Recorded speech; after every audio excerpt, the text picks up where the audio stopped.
আসসালামু আলাইকুম। আজকে আপনাদের সামনে একটা রেসিপি নিয়ে আসলাম, ক্ষীর। গরুর দুধের ক্ষীর রান্না। দেখতে থাকুন আপনারা।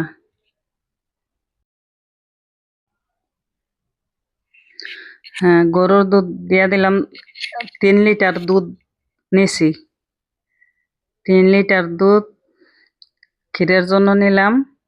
আহ, 3টা এলাচ, 2টা তেজপাতা, 3 টুকরা দারচিনি দিলাম এর ভিতরে। ½ কাপ গুঁড়া দুধ দিয়ে দিলাম।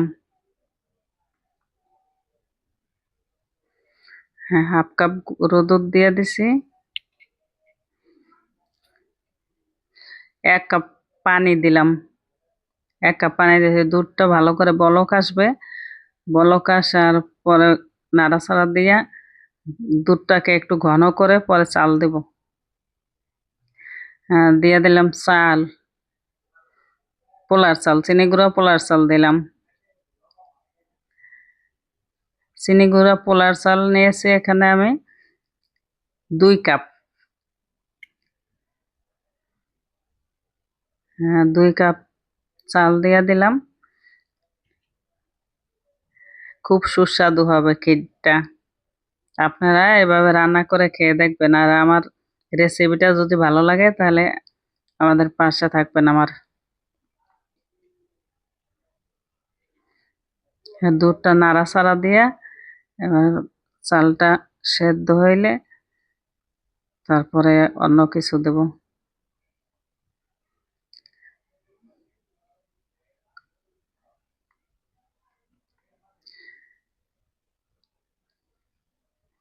দেখতে থাকুন ক্ষীর রান্নাটা। আমার সিম্পল, খুবই সিম্পল ভাবে রান্নাটা করতেছি। চিনি 2 কাপ চাল দিলাম, এর ভিতরে 2.5 কাপ দিয়ে দেবো চিনি। 2 কাপ আর ½ কাপ 2.5 কাপ চিনি দিয়ে দেব।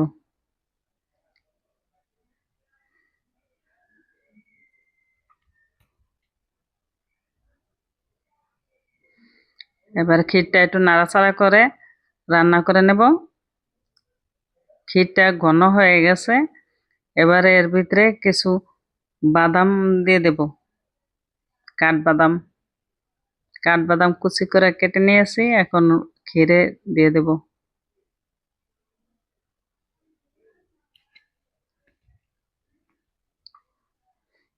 হ্যাঁ, ক্ষীরটা আমার হয়ে গেছে।